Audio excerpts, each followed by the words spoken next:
je pense qu'il est difficile de faire le bonheur des gens contre eux.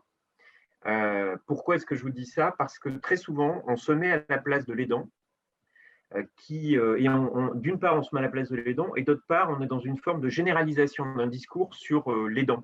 L'aidant, ça n'existe pas. Il y a des aidants, c'est-à-dire autant de situations qui sont des situations singulières, particulières, qui sont liées d'abord à sa situation propre, c'est-à-dire qu'il y a des aidants jeunes, hein, ils sont en nombre assez important, hein, vous avez près de 600, entre 600 et 1 million d'aidants jeunes, à peu près, hein, dans les chiffres, quand je dis aidants jeunes, c'est des aidants qui ont moins de 25 ans, donc des gens qui accompagnent finalement un membre de leur famille. C'est à peu près de cet ordre-là. Puis après, vous avez des situations qui sont des situations particulières. Vous avez des aidants qui ont des liens familiaux avec la personne qui les accompagne, puis d'autres qui n'en ont pas. 20%, aujourd'hui, on estime, hein, c'est entre 15 et 20% des aidants qui n'ont aucun lien institutionnel avec la personne qu'ils accompagnent. C'est-à-dire, pour faire très court, c'est soit des amis, soit des voisins. Et derrière ce vocable aidant, vous avez des situations que les gens eux-mêmes ne vivent pas de la même façon. Pour le dire autrement, la mère de famille dont l'enfant est atteint de cancer, par exemple, n'est vraisemblablement pas une aidante d'abord, mais elle est d'abord une mère. Derrière la question de l'aidant, il y a aussi la question du rapport à l'autre. C'est intéressant, hein. Quand on dit aidant, on dit besoin d'aide. On estime aujourd'hui qu'il y a entre 8 et 11 millions. Et l'étude dit qu'aujourd'hui, des gens qui ont réellement besoin d'aide, c'est entre 1,5 million et 2 millions. Et ce qu'on constate, en fait, c'est que majoritairement, et moi j'avais déjà pointé cette chose-là il y a une dizaine d'années, majoritairement l'aide a un effet positif. Par exemple, vous êtes entre 60 et 70% de gens qui vous disent que ça améliore les relations familiales. Ça les oblige finalement à mieux prendre en charge leur santé. Et là, vous vous apercevez que vous avez des gens qui vivent très bien, et puis vous avez des gens qui vivent très mal. Vous avez 30-35% d'aidants pour qui ça va super bien. Donc la personne qu'on accompagne et son état de santé n'a qu'un très lointain rapport avec l'état d'épuisement qu'on a. En fait, le principal critère discriminant, c'est pour ça que j'étais sur ce rapport à l'autre, c'est la propension qu'on va avoir à se faire aider ou à ne pas se faire aider.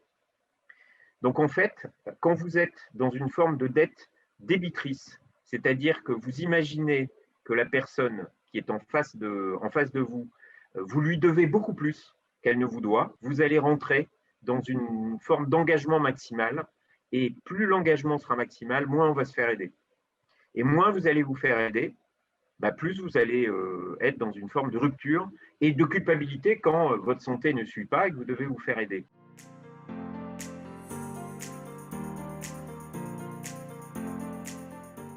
S'agissant des aidants, on mène un travail qui est tout à fait intéressant sur la valorisation des compétences issues de l'aide familiale. On essaye d'identifier des compétences issues d'une expérience. Et la grande surprise qui, au fond, était aussi notre intuition initiale, c'est que ça matche parfaitement avec les compétences qui sont attendues dans le monde de demain, et ça marche encore mieux dans le cadre d'un monde qui est un monde incertain et contraint, puisque précisément, on a là des personnes qui sont dans des situations d'incertitude, d'exception, de gestion de crise, et dans lequel l'expérience produit des aptitudes un peu particulières, mais qu'on retrouve aussi d'ailleurs chez les personnes malades elles-mêmes. Dans la crise sanitaire, la tension, la contrainte, vous aviez 90% des Français qui étaient très inquiets à l'idée de reprendre leur travail, très rétifs à cette idée. Chez les patients vivant avec un cancer, on était autour de 75%. Une forme de compétence situationnelle. Elle est intéressante puisque, en tant qu'aidant, si on revient sur le registre de l'aidant, je vous dis, on est gestionnaire d'une forme d'unité de production.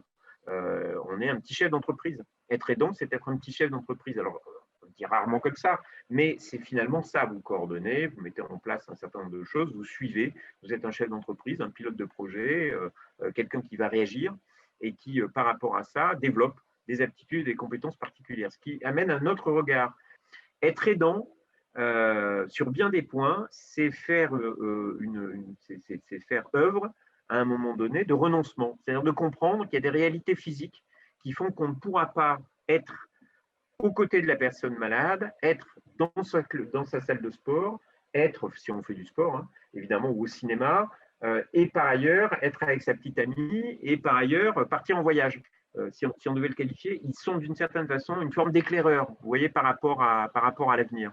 Ce qui est aussi une autre façon d'envisager les choses. C'est-à-dire qu'ils règlent par avance des soucis qui, de toute façon, se poseront à nous d'une façon ou d'une autre.